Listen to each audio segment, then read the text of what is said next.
Ayo, the Elan School was a place where kids who were allegedly troubled were sent to like a boarding school,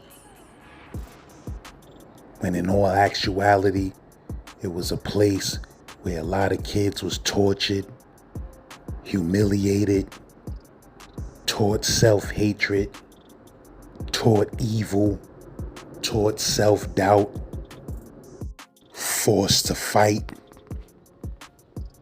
and some were even killed. This is another chapter about life at the Elan School, broadcasted live from New York City. It's the hottest channel on these YouTube streets. The best jail stories and hood stories are here. Make sure you subscribe today. LAZ. A lot of the people that listen to your show, Laz, I imagine that they're, I would say probably over half have probably experienced, serious forms of child abuse in their family home. And it's not a pissing match as to, oh, well, this happened to me, this happened to me, this happened to me, and well, no, this happened to me, this, it's not. It's like, child abuse is child abuse, and it affects children. It can ruin, it can destroy a child. It can change the trajectory of the way a child grows up into an adult. And it's horrible that this stuff goes on, and it even goes on to this day. I would say probably over half have probably experienced, serious forms of child abuse in their family home. Child abuse is child abuse, and it affects children. It can ruin. It can destroy a child. It can change the trajectory of the way a child grows up into an adult.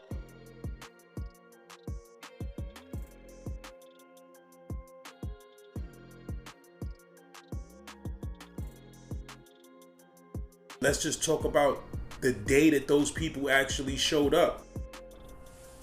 Okay. All right. I'll start off with my name. My name is Matt, and I was a resident of Elan and it was called the Elan 2 Corporation at the time. It wasn't called the Elan School, but I was a resident of Elan Corporation, Elan 2 Corporation, from 1974 to 1976. One day I came home during the summer. It was like July 8th or 7th, somewhere around there. I came home, and there were three people I didn't know that were, in my house. And my mother was there, and she said, she introduced me to them. I shook their hands, and I went upstairs to my room.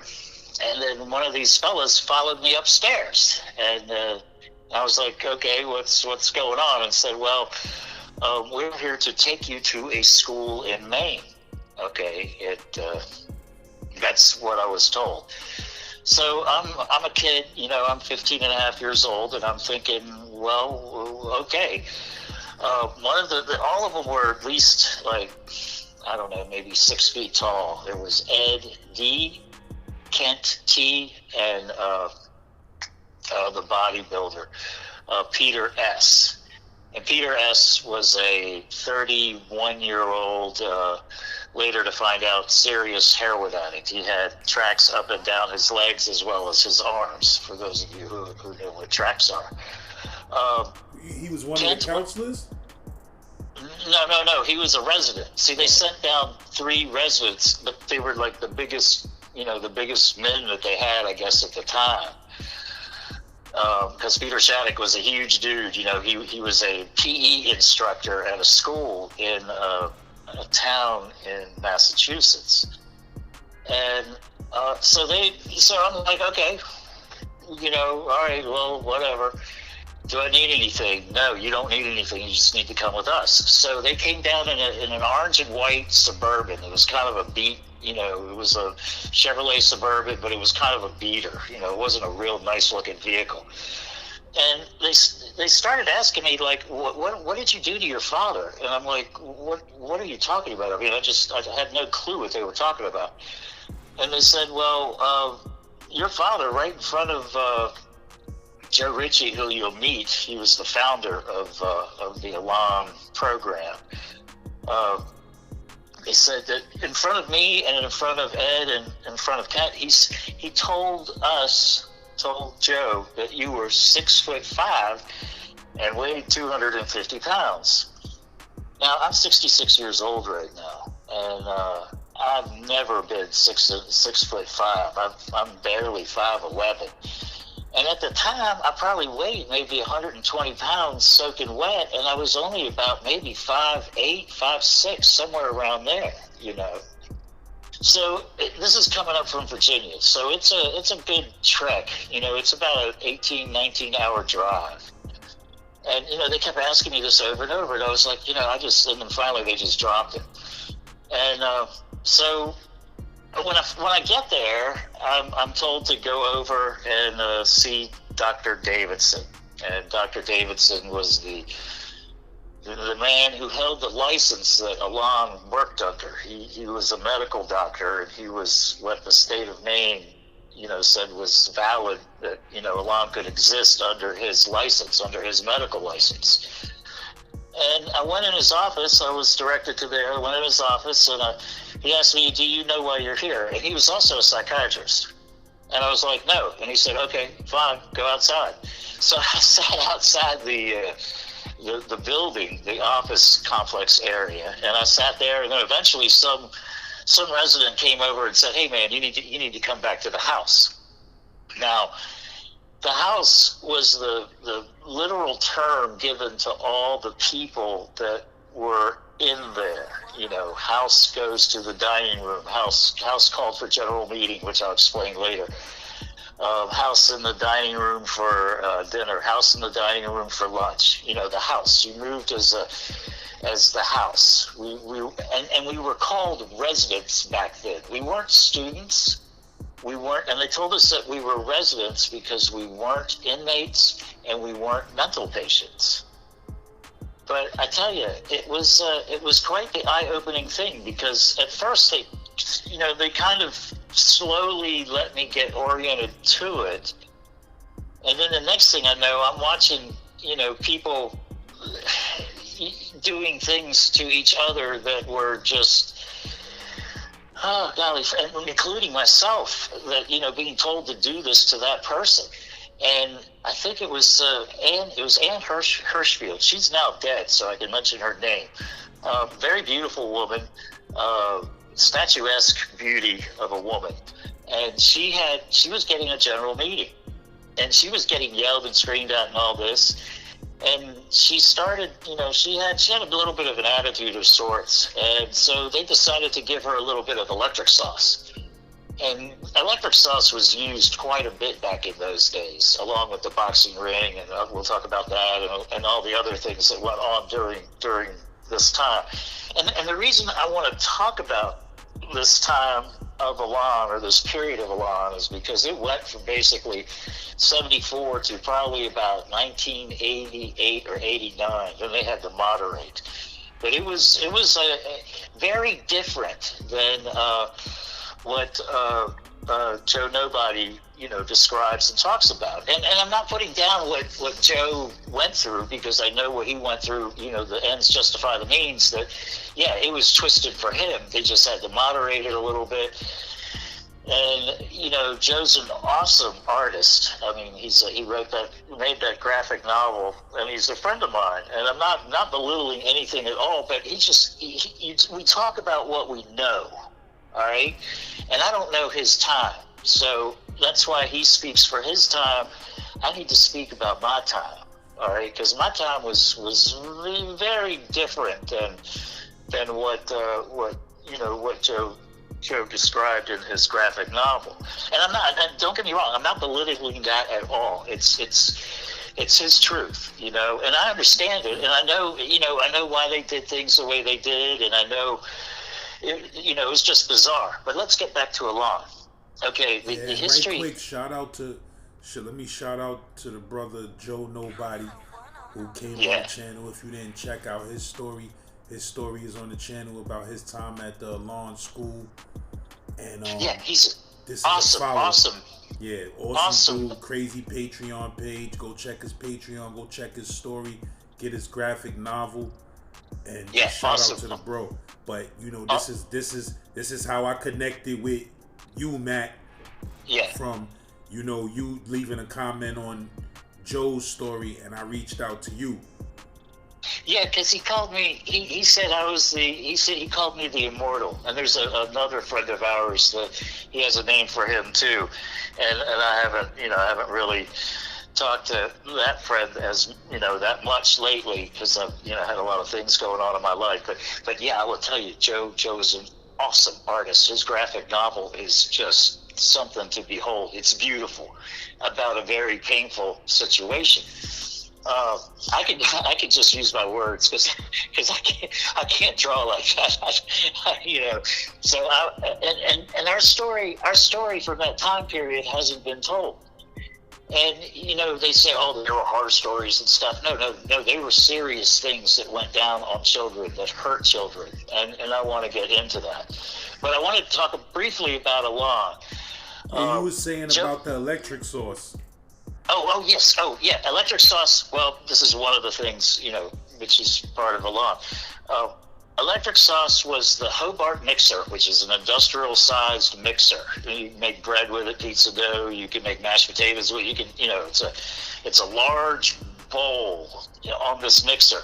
They would take that bowl off the mixer. They would dump mayonnaise, ketchup, relish, cigarette butts. I saw people spit into it. And it's been alluded that there were other bodily functions that went into it also, but I didn't see that, so I can't say that did happen, except for the fact I did see people spit in it. This stuff was mixed up: coffee grounds, oil from the traps on the stove. I mean, it was just this mixture of horrible, foul-smelling goo. And during this woman's general meeting, I was told they said, "Get the new guy to do it," and I was the new guy. And I was like, and I'm a very introverted kid. I mean, I was very depressed, and I had no business being in that place at all, but that's where I was. So they told me, yeah, go take a ladle of that stuff and pour it on her head.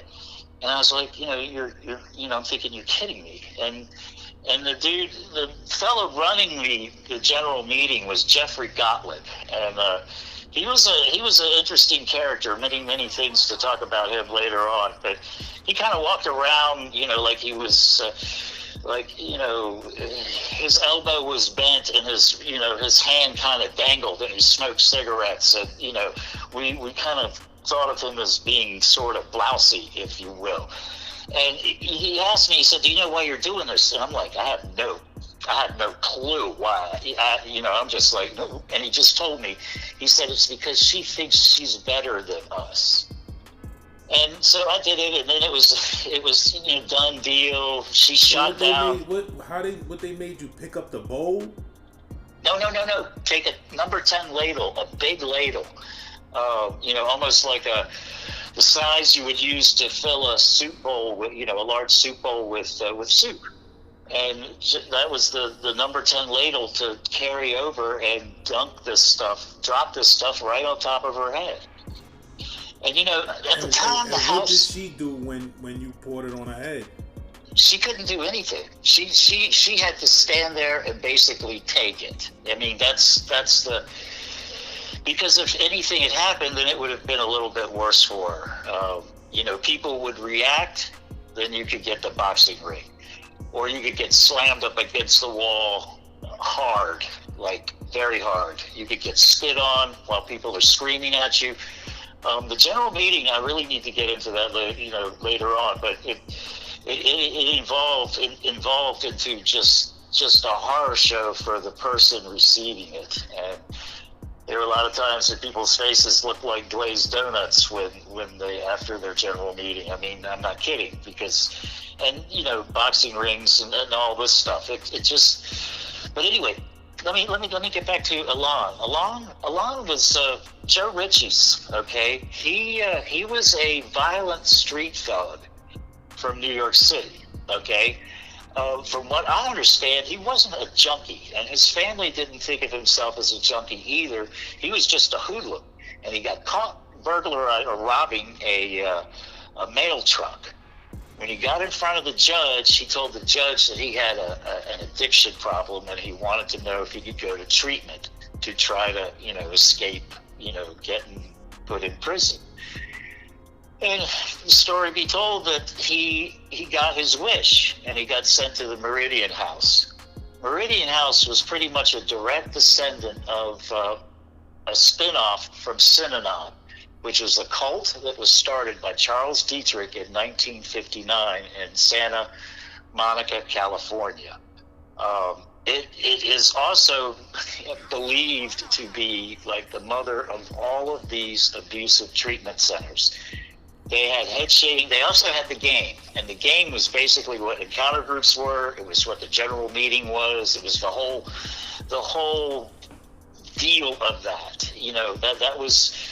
And Joe Ritchie took his taste. I think he just did maybe 10 months at Meridian House.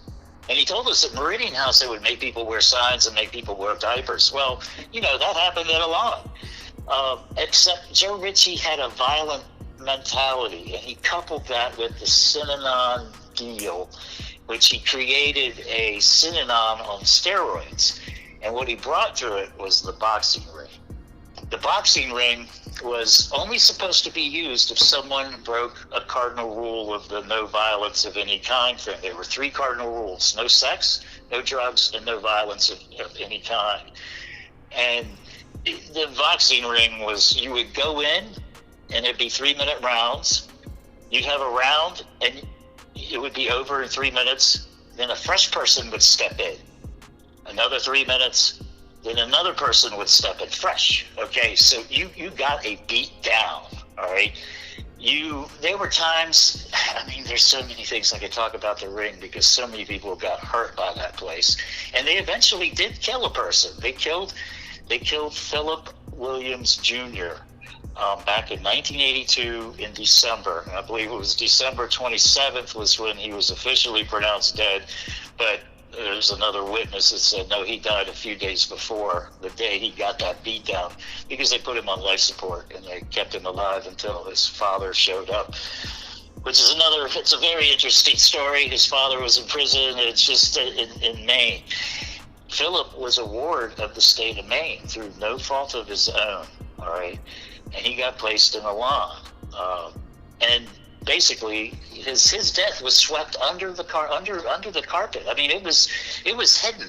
Even on his death certificate, it was changed to read the Elan Center. I've never heard that place called, I've heard it called many names, but I've never heard it called the Elan Center. His death certificate wasn't filled out properly. There's a section on there, what was he doing 4 hours prior, before, falling over. It just wasn't filled out right. And it seems odd, but believe it or not, Alain stayed in business for, I think, another 29 years after this kid's death. Now, this is a place that's in the business of supposedly waving the flag of saving children. But what it really was doing was abusing the living daylights out of children and making bank on it, like big-time money. It cost $1,200 a month to be in there, and you were either private or state. And at that time, the house was small. Might have been like 50 people, 54 people, 55 people, something like that. And it grew. People started showing up from all over everywhere. And it grew to about 130 people. And it's hard. I've gone back. I've been there since, I left there. I've been back there like within the past 6 years. And to look at that dining room, to remember that, man, I was an expediter. I did head counts here. I monitored people. I watched people. I paid attention, that no one escaped and all this jazz. It's just hard for me to believe that we fit that many people in there. So the general meetings got to be more intense. And general meetings was when somebody did something you know, they either reacted, talked back, or they said something, or they stole something, or they did something that warranted the house's focus on this one individual. And what they would do is they'd scream general meeting, and that would mean house in the dining room. The house would face the wall that didn't have the stage, because we had a stage in there. It was never really used for any plays or anything that I remember. But the house would face the wall for the person to have a general meeting. You couldn't talk. Everybody's in there. Everyone's all kind of like anxious. Who's getting it? Sometimes it was a person yanked out of the crowd of the house, you know, yanked up and put in front of the house. Sometimes it was a person that was hidden away. If a person split, they were guaranteed a general meeting if they got caught. And anyway, directors would come in, which was Marty Kruglich or Jeffrey Gottlieb, or, you know, sometimes Joe Richie ran them, but it was basically those two people that I mentioned. And Kruglich is a public figure. He's in a lot of the documentaries about Alain. So is Gottlieb's in pictures, and you know, I don't feel any remorse or any guilt exposing these people for what they were, which was just downright sadistic people. They didn't have they couldn't get jobs as bus drivers, or, you know, so they ended up working at this place because they had gone through it, because they'd been sent there maybe by some state, or their parents had sent them there, or they had drug addictions or whatever in the early 70s when that place opened. So this was Joe Ritchie's dream, and he became a millionaire over this stuff. He ended up with his money buying a racetrack. But let's get back to more Alain. So general meetings back in those days, you're sitting there, you're waiting, and finally the directors come in and they build the house up. All right, this is your house. This person is doing this in your house. This person ran away and broke into a house. And how does that make you all feel? And they get us all riled up. It was like the first time I really saw, you know, mob mentality type stuff being created in a group of people. And you got to understand, no one wanted to be there, because the place was hell. It was screaming all the time. There was knocking on doors, but, you know, haircuts, which I'll explain later. They were the groups, the encounter groups, which was nothing but a scream fest. And then somebody would get, you know, emotionally eviscerated or confronted on such a point that they'd end up crying, or they'd end up just getting bamboozled. Sometimes general meetings would come out of encounter groups. It was where you went to get your feelings on. But there's a huge difference between the general meeting during my time. You were allowed to run up and push the person who was getting the general meeting against the wall. And the directors would go, well, how does the house feel about what this person is doing? The person would be standing there, and they'd be standing about 3 feet, 4 feet from the wall. The house would erupt in such a fashion that you'd have, 40 people running at this person, screaming bloody murder. I want to kill you. I want to cut your arms. I want to do this to you. I want to do this, and spitting on them. And, whether or not it was intentional, it happened. All right.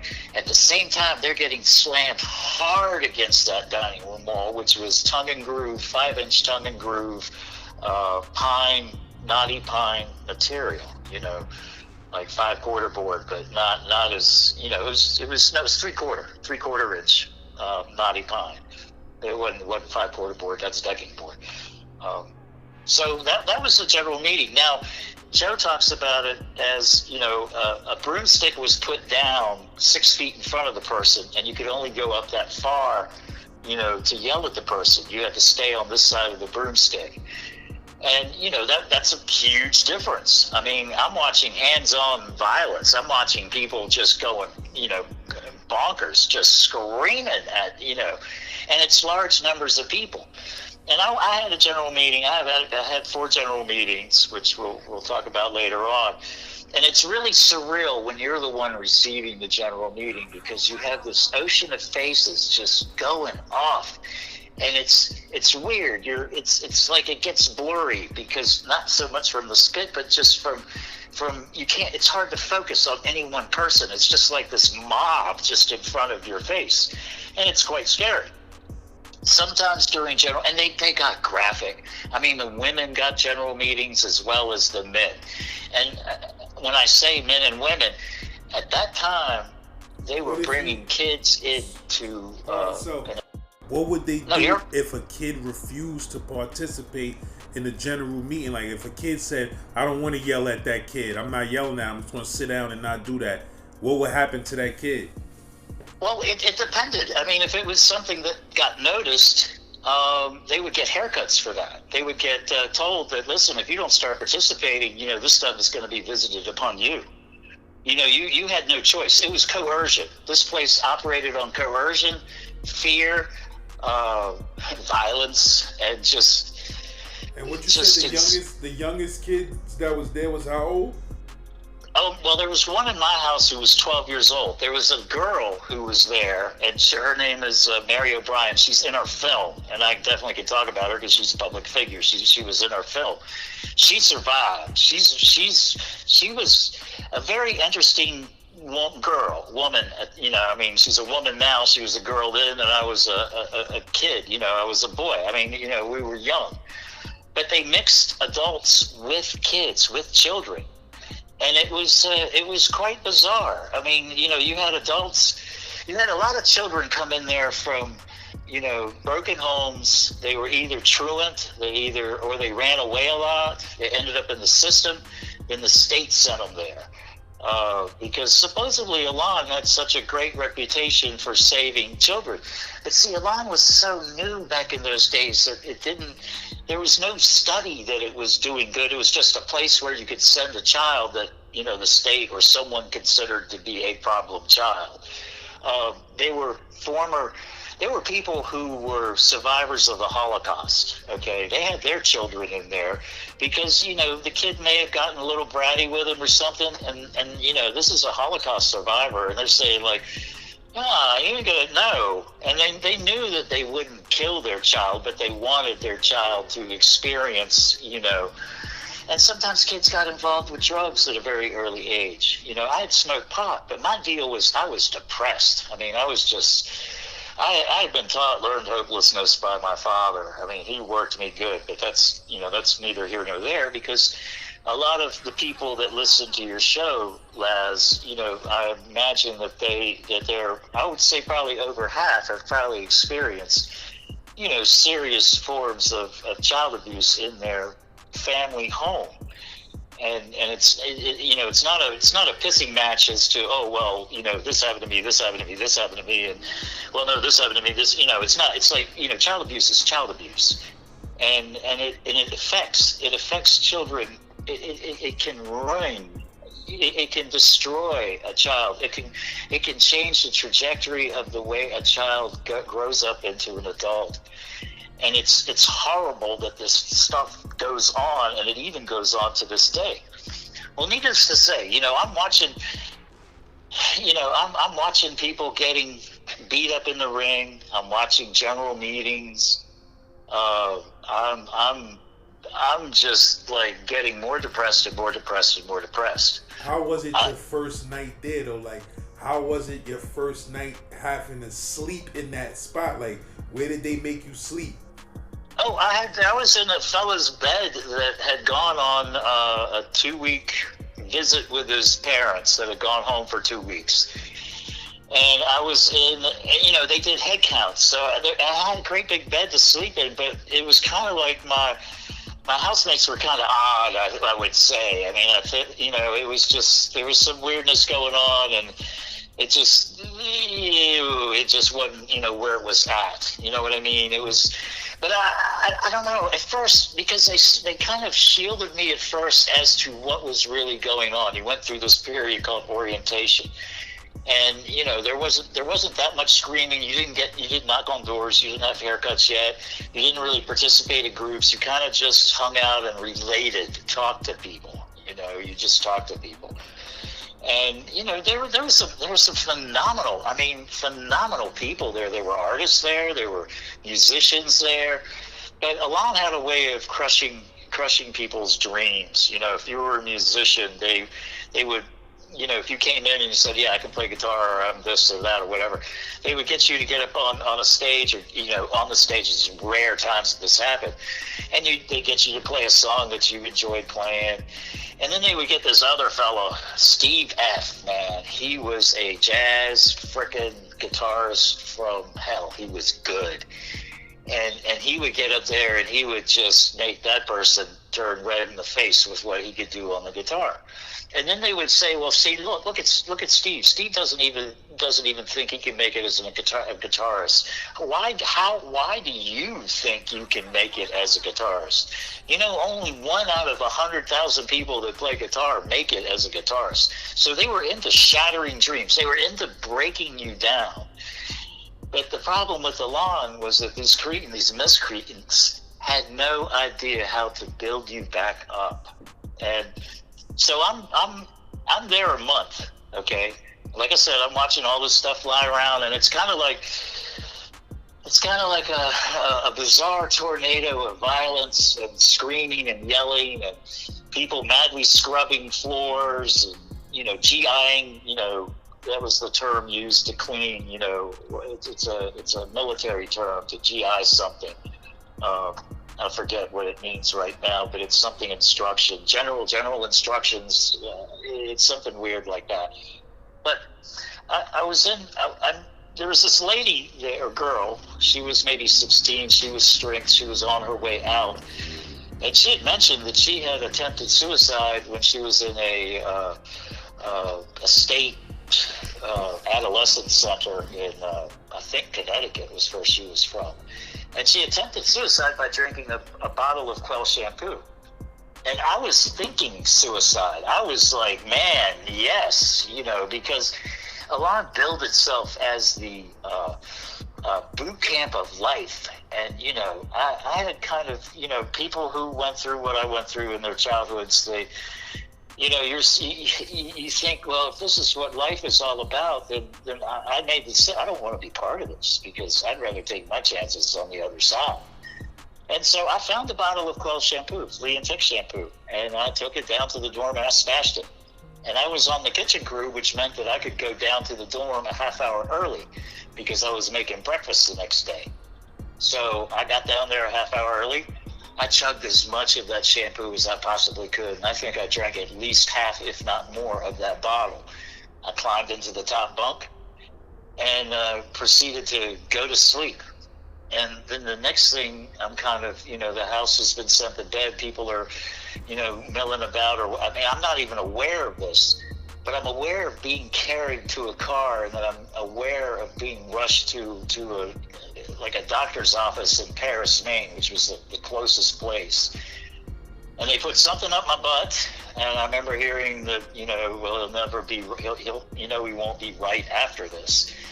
And, you know, one of my friends found me, and I had fallen off the bed. I was in convulsions. I was throwing up blood as well as some of the Quell. And, you know, so they put me in the infirmary. And then, you know, the next day when I woke up, there was like one of the directors, Marty Krudwig, was there, and he goes, so why'd you do it? And I'm so screwed up in my head that I answered him like, do what? Like, I didn't even know why. I didn't even know what had really happened. Because, you know, that kind of situation, I mean, it's I don't know. So he just said, okay, whatever. And I didn't really get in trouble for doing that, which was just kind of weird, you know. But they were other kids later on that attempted suicide. There were other kids that, I mean, but that's the extreme of how this place affected me when I was there, no longer than maybe a month and a half. Okay, the crap that I witnessed, man, the women that got beaten in the ring. There was one girl that came in there. Her name was Amy M. And she was, you know, blonde haired, about 21 years old, you know, an adult. You know, I'm 15 and a half, I'm 15 and 3/4 or something. And she came in And she was, she smoked cigarettes. We all smoked cigarettes. We all drank coffee, but we smoked cigarettes like chimneys. We got a pack a day, and we just, inhaled them. I mean, that's what we did. She would be smoking cigarettes, and she was fine at first, and you could talk to her. And then she started, acting a little peculiar, and she started walking around with like her blouse kind of sort of unbuttoned, and she started talking to herself. And Elan and its wisdom and its directors felt that she was faking. So they tried to general meeting her sane. When that didn't work, they tried to beat her sane. And then after watching this poor woman get beat, like 4 or 5 different ring sessions, they eventually realized she's not faking. So what her treatment consisted of was sitting in the vertex of a corner on a chair, meaning that she put her head in the corner where the 2 walls met, and she stayed there for like 4 or 5 months at a time. And that was her treatment, and they collected a check on her for $1,200. But to see this stuff go down, I mean, it was kind of like, man, it was just stomach turning to see this woman who obviously, I mean, it was obvious that she wasn't faking. I mean, I was a kid, and I knew I knew something was wrong with her. There were issues there. There was another woman who just, she was just loud, obnoxious, and her name was Jennifer. And they general meetinged her all the time. And it kind of was weird, because it's almost like the directors used the general meetings as a sick form of entertainment to give the house something to do, to keep them occupied so they didn't run away. And the house was all for it. If you ran away, boy, the house was, right there, because you could jeopardize, if you were found and you talked about Alain, or you could shut this program down, and this program was, saving people's lives, and it was doing all this wondrous things. It was making, who are you to run away from a place that's saving your life? I mean, it was like this cult unity type stuff. We had group singing, we had morning meeting, we had pull-ups, we had the dump. And that was a thing, we smoked. And sometimes people would put their cigarettes out in an ashtray and they'd walk away from it. And so it was also called the justice system. So what you would do is you would go, excuse me, does anyone know whose attitude this is? And the attitude being the ashtray, because it represented an apathetic attitude. All right? And if no one claimed it, then you could go, well, would you so-and-so please take care of it? And you would give it to them, or they would take it. And they would either go get it taken care of right then and there, which just meant dumping out the ashtray and putting it with the other ashtrays that were empty. And if they didn't take care of it, then you could come back and you could say to them, listen, this was the pull-up and the dump. I asked you to please take care of this. Now take care of it, dummy.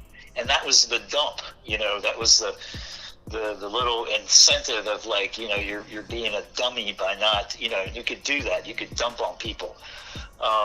It had its own police force, which were the expediters. But some of these general meetings, man, they were designed to be quasi-comical. They were designed to humiliate. There was one girl who, her name is Diane Berry. She passed away sadly. She was a beautiful 14-year-old blonde-haired girl. She had serious scoliosis, which, is the hip condition. Not hip, I'm sorry, the spine condition where it curves. And she was spunky. She was spunky. She had been through serious abuse at the hands of step-parents and stuff. It just wrong stuff, okay? And they had haircuts, so a haircut was where you were told to knock on a door, and the haircut would be it could be one person would start it, which was generally strength, a coordinator or a department head of a or it could even be a director or a staff member could start one, and it could be anywhere from 6 people inside, 5 people inside besides the staff member. and sometimes it could be as big as, you know, a round robin, which was like 26 people. And they were generally conducted out in the open. But anyway, so you knock on a door, and somebody inside would scream, "Who's out there?" And you'd say your name, and then that person would scream, "Come in." And you would go in, and then they would proceed to, "Do you know why you're standing there?" And you would have to stand, you know, at parade rest with your arms behind your back, you know, just know that you couldn't react to this type of situation, because if you did, it could turn into a general meeting. So they would proceed to scream at the top of their lungs, you know, "Well, the reason you're standing there, yeah, is because, yeah, you did not make your bed, yeah, like you were supposed," but I mean loud. And there was a way of breathing to be able to get the words screamed out in such a fashion. And then each person would go through it yelling at the same thing. "Yeah, it represents a lazy attitude. Yeah, and if you're lazy out there in the real world, yeah, you're not going to go," you know, that kind of just barragement of loudness. And then it would be cleaned up. Look, you know, the person that started it off would say, "Well, look, you know, just make your bed. Start paying attention. To be aware is to be alive. You know, don't be a slacker around here. You have to give 110%. You can't just give 90%. You have to give 110%.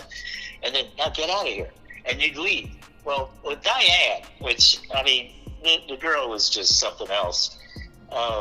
She would knock on the door, and they'd yell, "Who's out there?" And she goes, "I don't know, who's in there?"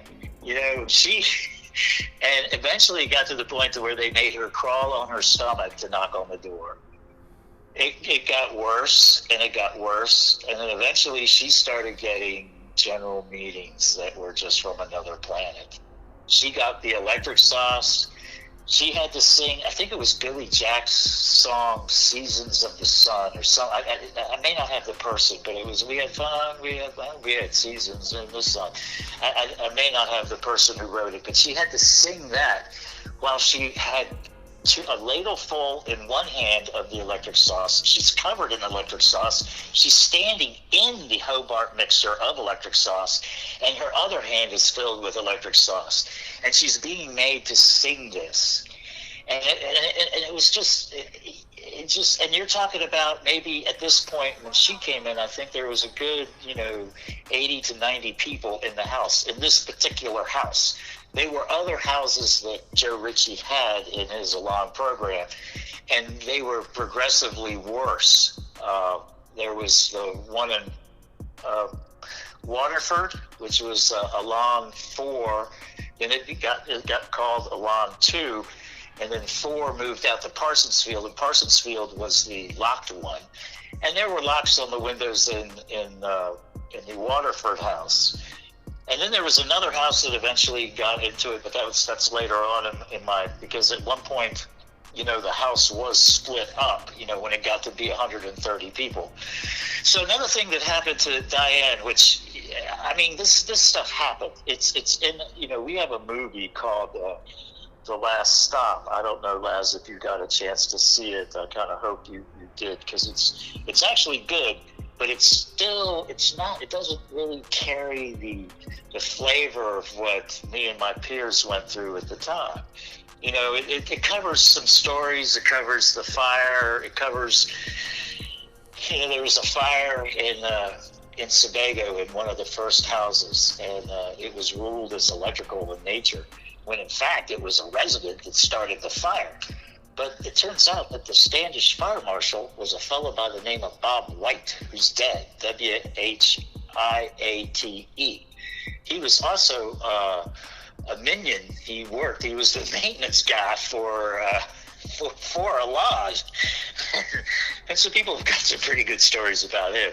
He actually seemed like a nice guy, but he lied. He did not tell the truth, because it was no way was it electrical in nature. It was started by a resident. And that resident almost, you know, paid for it with his life. And I believe he was, his name was Bert Turkowitz, and he was the resident that started the fire. That's in our movie.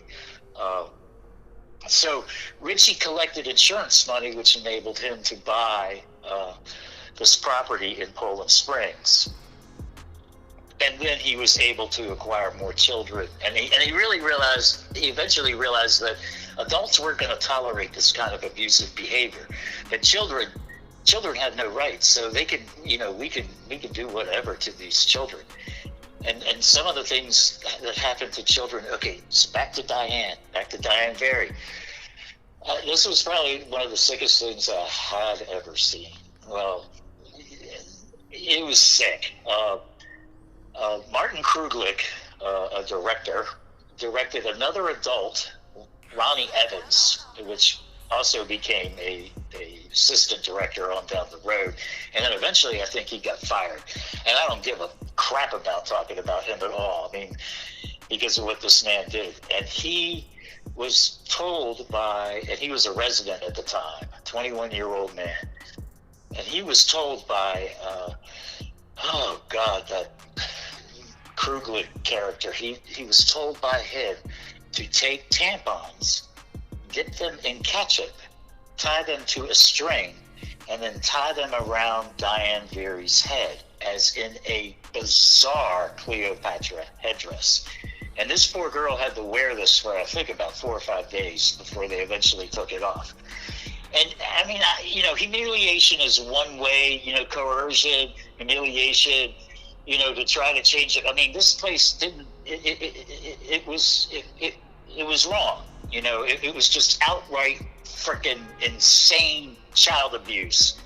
And poor Diane, I mean, I remember one time she had been madly GI, and she came flying around the corner, and she caught my eye, or I caught her eye, and she gave me a little smile as these things are flipping around her head, and it was just terrible. I mean, it was sad. It was wrong. It was sad. And Kruglich, he should. I mean, some of these people that work there, if they're not dead, they should be, in prison for the rest of their natural lives for what they did to children. That's how I feel about it. So let's see. We covered the haircuts. Okay, now the groups. Okay, we covered the general meetings. We covered the electric sauce. All right, the groups. Okay, when I was there, we had the encounter group, and you dropped a slip on somebody, and that would mean, because they told us, well, you're living in close quarters with all of these people, so feelings are gonna get hot. People are gonna get pissed off at people. People are gonna step on people's toes. Blah blah blah blah. So when you get upset with somebody, you drop a slip on them. And the slip would be, I want an encounter group and I want this person in it.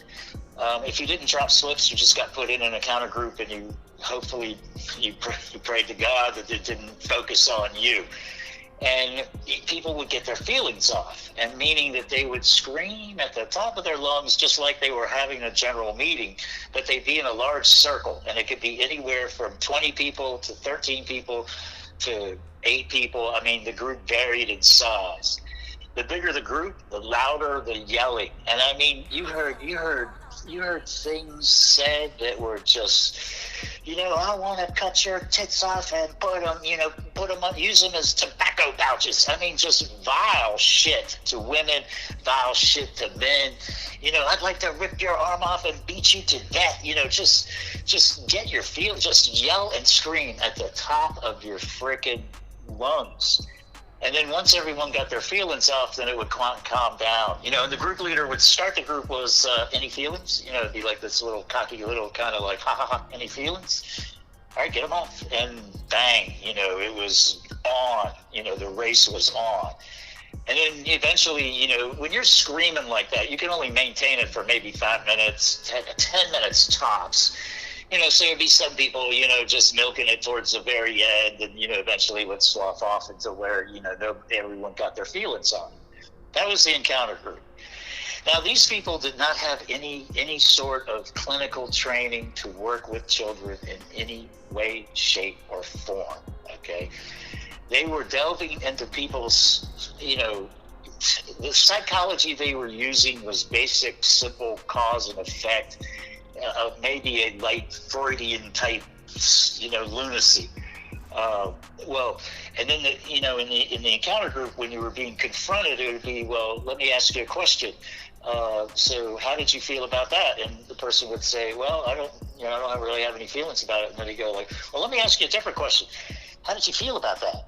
I just answered you. That's not what I'm asking. Let me ask you a different question. How did you, this badgering type of questioning, this interrogation of people's psyches and souls. I mean, the evisceration of people sometimes was just, it was gross, it was wrong, it wasn't helpful, and it was all there to break you, to just break you down into just a puddle of tears, fears, and chaos. I mean, and then they had no clue, like I said, how to build you back up. So the other group that they had was the Primal Scream group. All right, Arthur Janoff created the Primal Scream group, I think in 1964, maybe a little earlier. It was a craze in California. It was huge. It was, the Primal Scream thing. In his book, he says, do not run Primal Scream groups without training from our institute, the Janoff Institute. None of those people that worked at Elan were trained in it. Primal Scream groups, I thought of them as the voodoo doo-doo groups, because one of the first ones that I was in it just blew my freaking mind. There was this dude about 23 years old. He was friendly to me a little bit, but he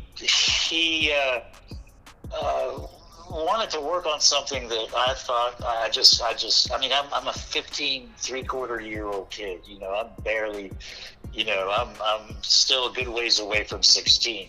I didn't really know that men did that type of stuff. And then, and my father was kind of, he was, the man that stood behind us. He was gay, he was a homosexual. And my mother was his beard, and it was bad for my mother. I think, I was treated as a scapegoat because, he obviously didn't love. The only thing he really loved was money.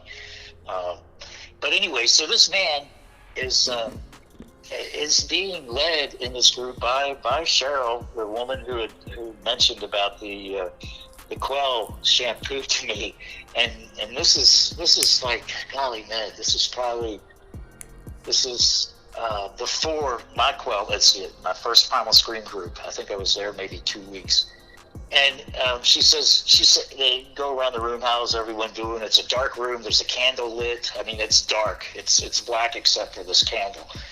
And she says, well, how's everyone feeling? Everyone, oh, I'm okay, or no, I'm not so good. I'm not all, And then she goes, well, does anyone want to work today? And this man, said, yes, I do. And she goes, what do you want to work on? He goes, I want to work on my feelings of inadequacy. And so she had him, well, what I want you to say, and say very slowly, and you would hold the people's hands on either side of you while you were working on your feelings. And she told him, I want you to say very softly and very slowly, I feel like a faggot. And I'm thinking, a faggot? What? I'm a kid. I'm not old enough to really understand that this shit actually, that men fall in love with each other. But it's very new to me. So I'm kind of like, what the fuck, dude? You're a man. What do you mean? I'm thinking girls. I'm thinking, I knew which side of my toast was buttered. I knew what I fantasized about. You know what I mean? I mean, it wasn't a question. But anyway, so and then, he starts, I want you to say, and she goes, louder. And he starts saying it louder. And he starts saying it louder.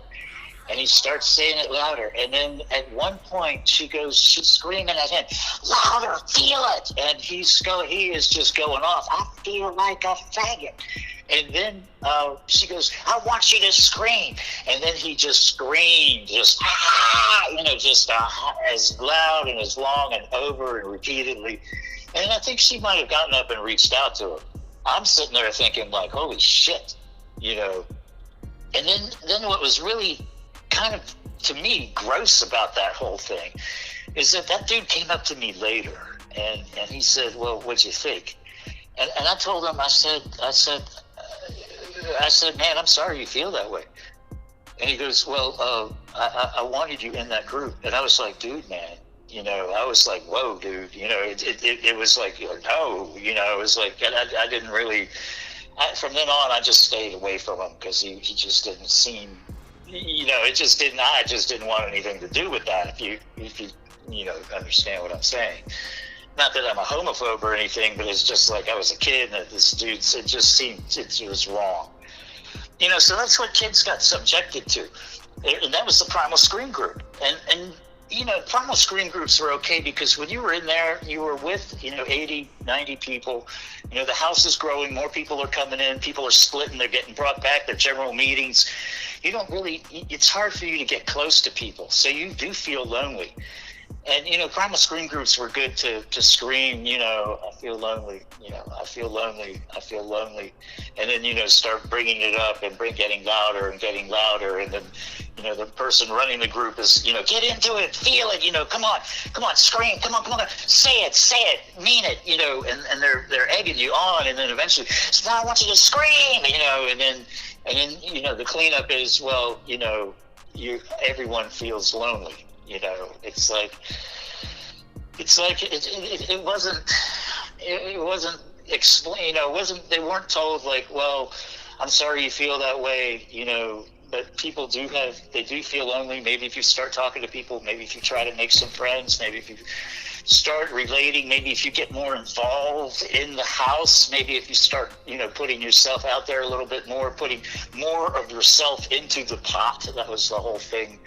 You know, you put yourself into the pot, the more you put yourself into the pot, the more you're going to get back out of it. You know, demand out of yourself 110%. Maybe if you start doing that, you won't feel as lonely. It was just like, you know, well, we all feel that way. You know, it wasn't cleaned up like, you know, the way it could have been or the way it should have been. And I just thought of them as like voodoo, doo-doo, primal scream groups. I thought they were. And eventually, I got spanked to the point to where I had to work on feeling like a faggot myself, which I think we should probably talk about another, because there was an incident that happened there that changed my world. In other words, Alain was basically a 13th-month program at the time, and I was there for almost 2 years, and I was there because of an incident that I caused, that I did. Of course, there was sleep deprivation. They used sleep deprivation. That was like one of their good things to use, and just incredible pressure, you know. But I think we'll talk about that at a later date. There was another group, the static group, which is where you just sat around and just shot the shit. You know, you just shot the shit. Then there was a sensitivity group where you know, you would sit in there would be a bombardment chair, and then there would be the receiving chair. Okay, the bombardment chair is where a person would just tell you good things about yourself. You know, like, I like your smile, you have a nice laugh, you're smart, you know, things like that. And the reason they had the sensitivity group at the time was because, you know, they said, oh, but you're being told constantly your flaws and what's wrong about you and why you're a bad person, you're a negative person. You know, you're constantly being told to get with the program. You're negative. That's why you're here, because you're negative. You know, if you weren't here, you'd be positive, but you're here. So you're always being told these negative things. So every so often, and eventually they phased that out while I was there. I don't know if they had the primal scream group when Joe was there. And I don't know if he had the sensitivity group, but I think they had the encounter group. But his encounter group, I think, might have been just a wee bit different, or, you know, the way the dropping of the slip. You could request primal scream groups when you drop the slip. You know, you could request to have a primal scream group. I want to work on, you know, my daddy issues, or my mama issues, or my parent issues, or my, you know, dead brother issues, or, you know, whatever, you know. Now, there were other tools that Elan had besides that were violent, besides the boxing ring and the general meeting. There was and I haven't talked about the house meeting. The house meeting was when Joe would come in, and that was when the house faced the stage. Everyone was facing the other direction, away from the general meeting deal. And, it'd be house in the dining room, for a house meeting. And that was kind of like, okay, yeah, it means Joe's going to be here. Or there's going to be some sort of seminar by one of the directors or one of the people that work there was going to, issue some sort of seminar about, what to get out of Elan, how to get out of Elan, how to make your life better, blah, blah, blah. This Joe would come in there and he would just walk in like he was a mafioso figure. He would have the hat. He would have the like bearskin type fake coat, down to the knees. The hat would be on jauntily, and he'd come walking in there. And he was an Italian. He looked the part, but he wasn't. He was just a flamboyant psychopath. This was his baby, and he would come in there and sometimes entertain us by just telling us bizarre stories. He recited a poem about heroin that I later found out that was a song that, oh my God, I Feel Good wrote. I feel good. What's that dude's name? Come on. It's Like I Knew Like I Would. He wrote It's a Man's World. It's James Brown.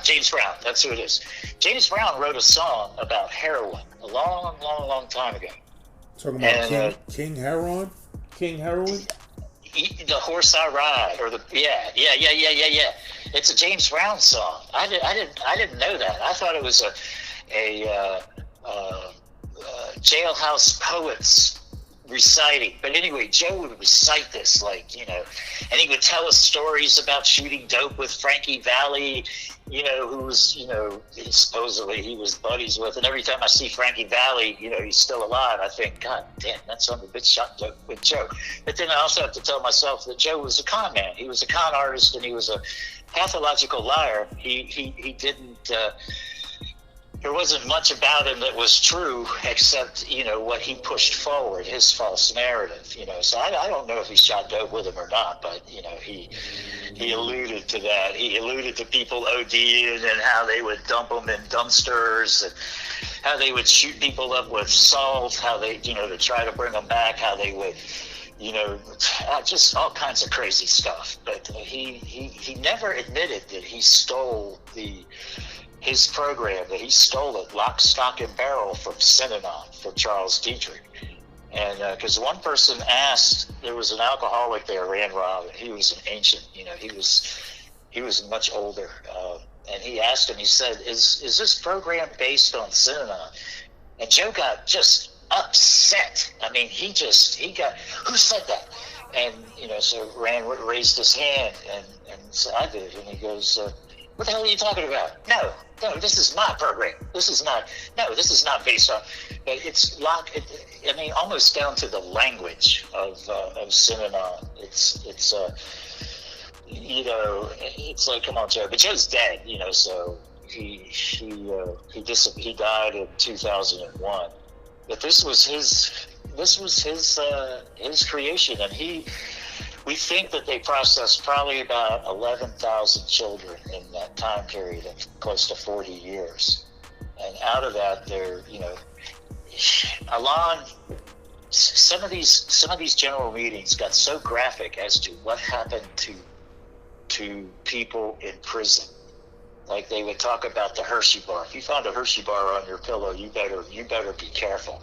If you find a Hershey bar, you better make sure you take your butter from your rolls to your cell, because a dry whatever is nothing to talk about. You want to grease that thing so it's not as painful. They would get so graphic about. I mean, they were so homophobic. They were so. And then all the men supposedly were all gays, and all the women in the house were all hookers and just slimy, receptacles, and that's how they treat it. And you're talking young girls, you're talking young boys, you're talking kids. You're also, I mean, you're talking some kids that were very street smart. I mean, you know, they some kids did grow up on the street, got caught up in the system, and got sent there.